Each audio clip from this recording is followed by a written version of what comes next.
再来看屏东县政府宣布讲，恒春半岛内乡镇下晡停班停课，东流线的航班哦，伫下晡1点以后嘛全面来停驶。顶一届的凯美风台，高雄的灾情嘛真严重。高雄市长陈其迈早起哦，就展开视察，嘛要求各单位都要做好防灾的准备。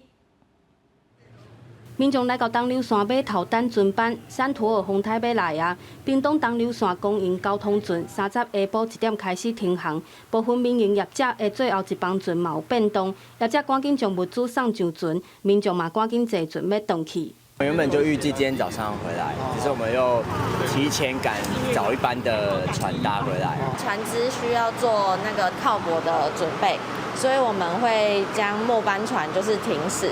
那今天航班其他的航运都是正常的。受风台外围强风影响，恒春半岛6乡镇30下晡停班停课，趁还未有雨，挂钓仔机伫田内挂钓仔，万等农民赶紧抢修稻作。 九路的做仔农嘛，将果子园砍山网，就惊强风将果子拍落来。已经授粉啊，已经有做过啊。啊，你台风来你不搭起来哈，伊安尼会开机，啊无就断花。毋拿屏东顶一摆凯美风台伫高雄港下地载性雨量，虽然目前估计山区雨量大约800毫米，但高市府毋敢大意。市长陈其迈透早前拢本河里伫红池，确认紧闭状况。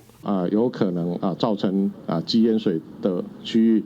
那我们也昨天开始来进行整个包括水闸门抽水马达或者是加紧的这个侧沟河川的这个疏浚的一个工作。离开池红池，陈其迈过去附近高淹水的大楼，确认车道地下室的风台状况。水利局嘛清查抽水站，确认设备运作正常，并提前派怪手去做工船清土沙，确保水道有通，防止淹水搁再发生。记者陈焕武、柯正准屏东高雄报道。